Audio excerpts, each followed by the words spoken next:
Arvind Srivastava, homeopathic विशेषज्ञ मऊ से दोस्तों। डॉक्टर साहब, इस वक्त डेंगू की और मलेरिया की बीमारियां चली हुई हैं, बच्चे बड़े बीमार हो रहे हैं और काफ़ी हॉस्पिटल में मरीज ज़्यादा देखने को मिल रहे हैं। तो आखिर क्या कारण है कि इतने ज़्यादा बच्चे उस बीमारी से ग्रसित हैं? क्या बचाव होना चाहिए, ज़रा इसके बारे में बताएं।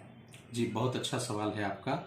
चूंकि मौसम चेंज हो रहा है तेजी से और मच्छरों का प्रकोप ज़्यादा है, जी इन्हीं दो वजहों से आप आमतौर पे देख रहे हैं सर्दी, जुकाम, बुखार, खांसी के बहुत सारे पेशेंट हैं। बच्चों में ज़्यादा तौर पे निमोनिया के केसेस भी देखने को मिल रहे हैं या एलर्जिकल अस्थमा के केसेस भी देखने को मिल रहे हैं।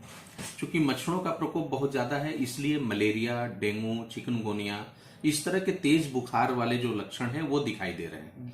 कभी कभी तो ये स्थिति है कि थोड़ा सा डिफरेंशिएट करना एक दूसरे में कि यह मलेरिया है या डेंगू है, ये थोड़ा सा टिपिकल हो रहा है। लेकिन मैं आपको बताना चाहूंगा कि अगर तेज बुखार के साथ साथ पूरे बदन में दर्द है और हड्डी हड्डी में दर्द है तो ये डेंगू का लक्षण हो सकता है। क्योंकि डेंगू को हम मेडिकल भाषा में बोन ब्रेकिंग फीवर बोलते हैं या इसे हड्डी तोड़ बुखार कहते हैं। तो अगर तेज बुखार के साथ साथ हड्डी हड्डी में दर्द है तो यह डेंगू का लक्षण हो सकता है। साथ में बहुत कमजोरी महसूस हो रही है, बहुत थकान और चलने फिरने का मन नहीं कर रहा है, तो डेंगू के लक्षण हो सकते हैं। और आपको एक छोटा सा टेस्ट केवल कराने की जरूरत है जो ब्लड से हो जाता है, बहुत कम खर्च में हो जाता है। उससे क्लियर हो जाएगा कि यह डेंगू है या यह मलेरिया है या टाइफाइड की वजह से है। तो इस तरह से बातें क्लियर हो जा रही हैं। दोस्तों, एक चीज मैं आपको बताना चाहूंगा कि डेंगू का अगर हो या टाइफाइड भी कारण होता है, मलेरिया में भी प्लेटलेट्स का कम होना एक स्वाभाविक प्रक्रिया है। डेंगू में प्लेटलेट्स काफी तेजी से घटता है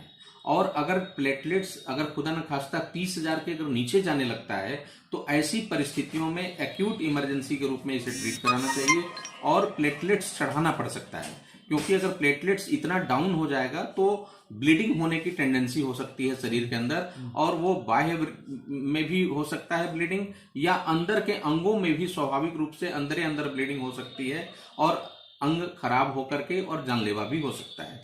इसलिए जरूरी है कि आपको अगर इस तरह की कोई समस्या है तो आप अपने घर में ना पड़े रहिए और घरेलू उपचार एक आध दिन देख लीजिए। लेकिन अगर उससे लाभ नहीं मिलता है तो आप अपने आसपास के डॉक्टर से मिलिए और इसका प्रॉपर तरीके से जांच करा करके इसका इलाज कराएं, ताकि किसी तरह की कोई हताहत न हो या कोई इस तरह की परेशानी न हो जो आपके परिवार के लिए, आपके परिजन के लिए, आपके बच्चों के लिए काफी नुकसानदायक हो। डॉक्टर साहब, क्या होम्योपैथिक में भी इसका इलाज है कि घर पे रह के बच्चे ठीक हो जाएं, ऐसा ना हो कि हॉस्पिटलाइज ना करना पड़े? हाँ, बिल्कुल है। बहुत अच्छा सवाल किया आपने।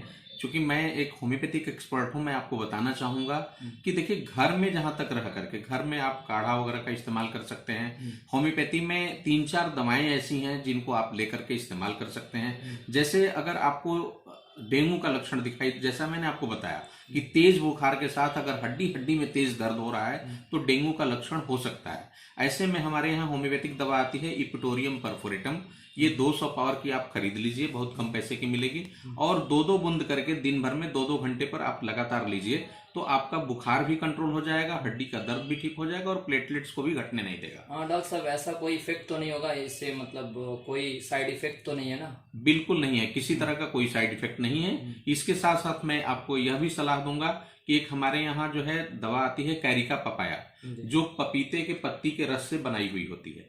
वो कैरिका पपाया मदर टिंचर आपको मिल जाएगा, आप उसे खरीद लें। 15 ml या 30 ml खरीद लीजिए और 10-10 बूंद करके दिन भर में 4 बार लीजिए। तो न तो आपका प्लेटलेट्स डाउन होने देगा और यूपिटोरियम परफोरेटम आपके बुखार और हड्डी के दर्द को कम कर देगा, तो आपको आवश्यकता कम पड़ सकती है। हाँ, लेकिन मैं ये जरूर सलाह दूंगा कि आप इसको 2 दिन से अधिक ट्राई ना करिए। 2 दिन ट्राई करिए और ऐसा लगता है कि नहीं, इसे कंट्रोल नहीं हो पा रहा है तो आप जो है तत्काल अपने नजदीक के होम्योपैथिक अच्छे डॉक्टर से मिलिए और उससे प्रॉपर तरीके से इलाज कराइए, उसके देख रेख में इलाज कराइए। बिल्कुल यकीनन ठीक हो जाएगा होम्योपैथिक दवाओं के सेवन से। आखिरी सवाल डॉक्टर साहब, जो डेंगू और मलेरिया जैसी बीमारियां हैं, इन सब से सावधानियां कैसे बरतें हैं कि इन सब से बचाव हो सके लोगों को? बहुत जरूरी विषय आपने रखा, क्योंकि ये बहुत तेजी से फैला है। दिल्ली, उत्तर प्रदेश, आपका बिहार, ये चारों तरफ, और अपने मऊ जनपद और अपने पूर्वांचल में तो बहुत तेजी से पांव पसारा हुआ है। तो बचाव सबसे बड़ा अच्छा उपाय होता है, क्योंकि हम बजाय बीमार होने के हम बचें, ये सबसे ज्यादा बेहतर है। मैं आपको बताना चाहूंगा कि डेंगू या मलेरिया दोनों ही मच्छर जनित बीमारी है, यानी मच्छर इसके कारण होते हैं। डेंगू का जो मच्छर होता है वो बड़े साइज का होता है, देखने में भी आपको लगेगा कि बड़ा तगड़ा मच्छर है और दिन में काटता है। तो और मलेरिया का जो मच्छर होता है वो रात में काटता है। दोस्तों मैं बताना चाहूंगा कि मच्छर आप अपने आसपास पनपने ही न दें। जहां भी कहीं अगर पानी 2 दिन 4 दिन 10 दिन या उससे अधिक से टिका हुआ है, कहीं आप ऐसा तो नहीं कि आपके कूलर में पानी काफी महीनों से पड़ा हुआ है, उसको आप हटा दें। अगर कोई ऐसी चीज ऊपर छत पे टायर पड़ा है या कोई गमला पड़ा है, ऐसा कोई पार्ट पड़ा है जहां पानी भरा हुआ है, उसको आप गिरा दें। साफ सफाई प्रॉपर तरीके से रखें। नाली अगर अपने आसपास खुला हो तो उसकी सफाई करा दें, उसको ढकवा दें।